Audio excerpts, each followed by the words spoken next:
পৰস্তিৰ প্ৰেমত হাবুডুবু খোৱা পত্নীৰ প্ৰেমিকক গৰুৰ পখাৰে খুটাত বান্ধি তালিবানী শাস্তি বিহিলে স্বামীয়ে। ঘটনাৰ স্থান হাজোৰ কেতেকীবাৰী। ঘৰত স্বামী নথকাৰ সুযোগ লৈ প্ৰায়ে এগৰাকী মহিলাৰ সৈতে ভূপেন কলিতা নামৰ এজন যুৱকে গোপনে চলাই আহিছিল অবৈধ প্ৰেমৰ সম্পৰ্ক।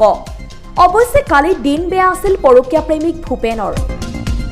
নিশা কেতেকীবাৰীত বিবাহিত মহিলাগৰাকীৰ বাথৰুমত লুকাই থকা অৱস্থাত ধৰা পেলাই মহিলাগৰাকীৰ স্বামীয়ে।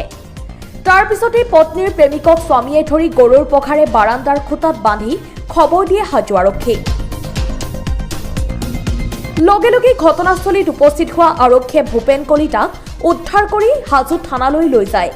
অন্যহাতে মহিলাগৰাকীৰ অভিযোগ, বিগত এবছৰে ভূপেনে মহিলাগৰাকীৰ ওপৰত চলাই আহিছে শাৰীৰিক আৰু মানসিক নিৰ্যাতন।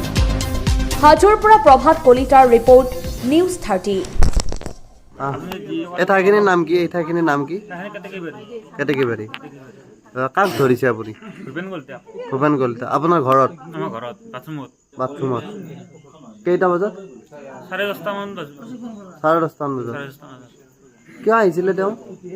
বেয়া কাম কৰিব আহিছে আপোনাৰ পত্নীৰ সৈতে পত্নীৰ সৈতে। টনা আজৰা কৰি আছিলে তেওঁ? জোৰা কৰি আছিল। তেনে অৱস্থাতে ধৰিছে। আগতেও তেওঁ আহিছিল নেকি? আগতে তাৰমানে মই ৰাস্তাত আহিছে 3টা বজাত। মই পেছাব কৰিব উঠো, এই পেছাব কৰা দুহান্তি পেছাব কৰা জেগা হেঁতি মই তাতে পেছাব কৰোঁ। পেছাব কৰা জেগা হেঁতি থিয়া দি আছে, থিয়া দি পেলাই মই ধৰিব খোজোতে সি টাউন মাৰি গুচি গ'ল। ৰাতি 3টা বজাত? ৰাতি 3টা বজাত। কেতিয়া? ৰাতি। কিমান দিন আগতে? কিমান দিন আগতে মানে 20 দিন হ'ল আৰু 20 দিন হৈছে না। এতিয়া আপুনি ধৰি তেওঁক বান্ধি থৈছে?